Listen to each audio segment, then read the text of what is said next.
Alright guys, I'm really sad because I just did this video on my husband's laptop but his audio wasn't turned on. So I'm doing it again. I decided that I'm just going to show you the computer screen for this video instead of me because I think that will be more helpful. But a lot of you are asking about my yearly menu plan, and I do a yearly menu that is categorized by season rather than a monthly menu or a weekly menu.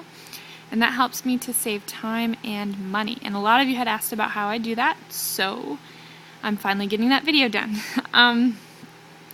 The first step that I did is I have this master list of meal ideas. You can see here I have ideas for breakfasts, I have special meals, Sabbaths, holidays, I have lunch ideas, which for us lunch is the big meal of the day and supper's kind of smaller. Then I have supper ideas, side dishes, and desserts. And what you're going to want to do is you're just going to want to really brainstorm and make a list of everything you can possibly think of that you'd be interested, that you would like, and this is just a great resource. So keep it in a place where you can access it easily, add to it, and get stuff from it, because you'll really find it to be quite helpful.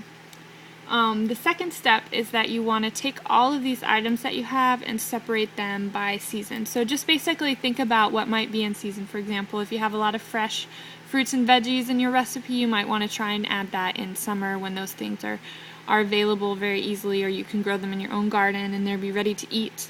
You might also want to think of things like, for example, a nice pot of warm soup might be really great in the winter.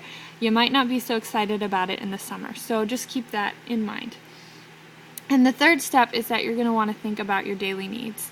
Like I said, we have a fairly good-sized breakfast, and then for us, lunch is the big meal, and then we have small suppers. So think about if you're going to be packing lunches, think about if you're going to be eating really small breakfasts, kind of what your needs are.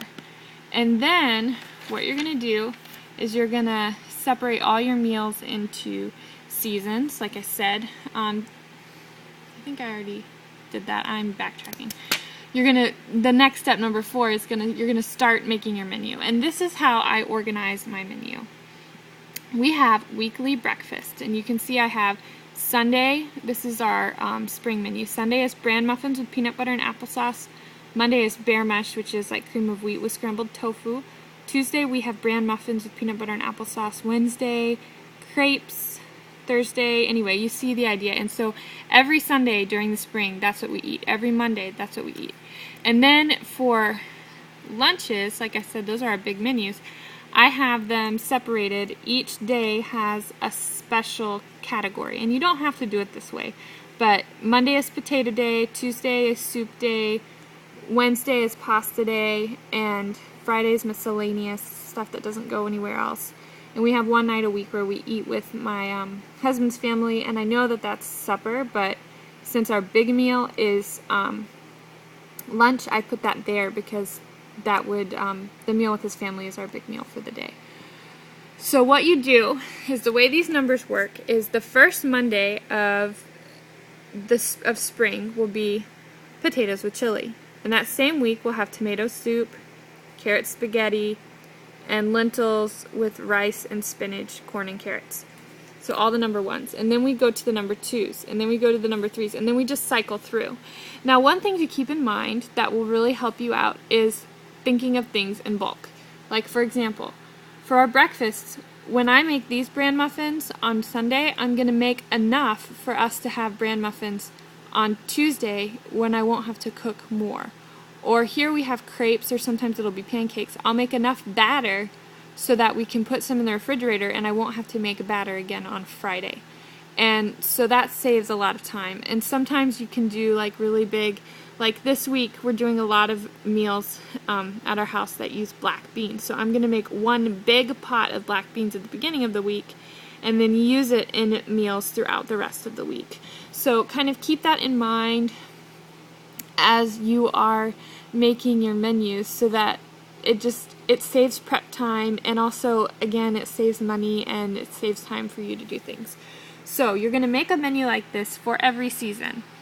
It's now, keep in mind, you're making this now, but if you get to where it's time and decide you want to substitute something, you can. This isn't like a law. This is just down real easy to help you and make things easier. And then you can see down here too, I have my supper Sunday through Thursday is lunch leftovers and sandwiches, Friday's pizza, and on Sabbath evening we have popcorn, apples, carrots, and hummus. So this will be organized based on the way that your family does meals, but that's kind of a guideline for how to do it.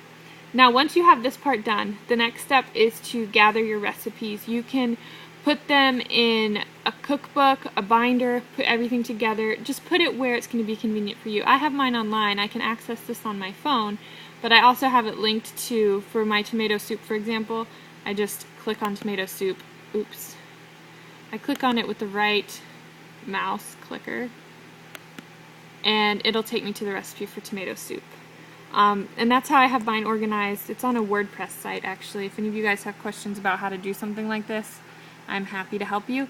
But it might just be easier to put everything in a notebook. And then once you have all of that together, you are going to look at it at the beginning of each month, and you will see, okay, this month we're having, you kind of put it in a week, organize it a little easier for you to use, and decide if you want to make any substitutes and figure out what you have in your pantry, what you need to get at the grocery store, and any of your non-perishable stuff you can just do in one fell swoop. One grocery shopping trip that will be super quick and easy. You can buy in bulk and save money. And then you would just need to glance at your menus at the beginning of each week to see if there's any fresh stuff, fresh fruits, fresh vegetables, things like that go bad, like milk, that you might want to pick up real quick. And that's all you have to do. You are done. And I guess the main thing with this is just to remember to be flexible and have fun with it. And it's just, it has made menu planning so much easier for me. So I just wanted to share this with you guys. If you have any comments or questions, please leave them below. I'm happy to help you however you might need. And yeah, that is how I do my yearly menus. I hope this helps some of you guys, and have a great day. Bye.